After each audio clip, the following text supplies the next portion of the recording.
चरित्र के बारे में बात करते हैं। उत्तम चरित्र कैसा हो? तो रामचरितमानस में जब हम ध्यान देते हैं तो राम जी के जीवन से जुड़े प्रत्येक व्यक्ति उत्तम चरित्र वाले हैं, महात्मा है और महामना भी है। तो राम जी के जीवन में अगर हम ध्यान दें तो कहीं ऐसे चरित्र है, उनमें से लक्ष्मण जी के बारे में हम बात करेंगे। राम जी के साथ लक्ष्मण जी भी वन में गए थे।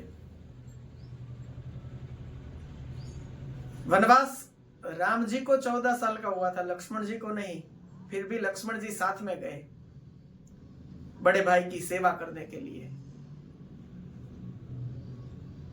और जब लंका से रावण आके जानकी जी का हरण करके ले गया तो आकाश मार्ग से जानकी जी ने जो सौभाग्य के चिन्ह से थे, जो गहने, वो नीचे फेंक दिए। अगर राम जी की नजर उस पर पड़ जाए तो मार्ग ढूंढने में सहलाई रहेगी, सरलता रहेगी। तो राम जी और लखन जी दोनों जानकी जी को ढूंढते हुए मार्ग में चल रहे थे। जानकी जी के फेंके हुए जो गहने थे राम जी की नजर में आए, हाथ में लिए और बताया कि लखन देख तो, यह तेरी भाभी का गले का हार है। लखन जी ने कहा मुझे पता नहीं। ये कान के झुमके तेरी भाभी के हैं। लखन जी ने कहा मुझे पता नहीं। अरे लखन तू देख तो सही, ये पायल तेरी भाभी की है। लखन जी ने देखा, कहा हाँ भाई, यह पायल मेरी भाभी की है। राम जी ने विस्मय से पूछा कि लखन तूने झुमके नहीं पहचाने और कोई भी गहना तूने नहीं पहचाना और पैरों की पायल देखकर तुझे इतना भरोसा क्यों है कि यह तेरी भाभी की है?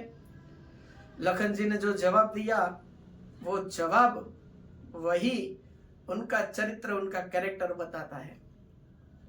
लखन जी ने कहा भैया,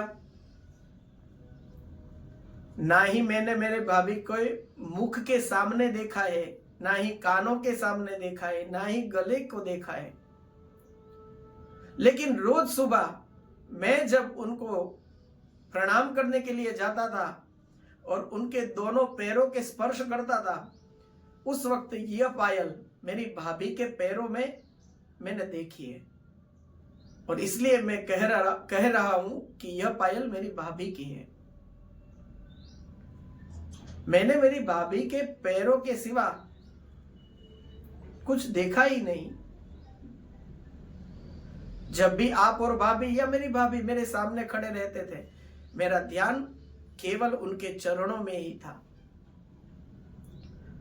तो ये लक्ष्मण जी हमें सिखाते हैं कि चरित्र कैसा, कैरेक्टर कैसा होना चाहिए। इस युग के अंदर हमारे सामने कई तरह के प्रलोभन आते हैं और छोटी छोटी चीजों में, उन प्रलोभनों में हम फिसल जाते हैं और एक बार जो फिसलता है उसका पतन निश्चित होता है। तो लक्ष्मण जी को आदर्श बना के चरित्र और कैरेक्टर उनके जैसा होना चाहिए। जय श्री कृष्ण।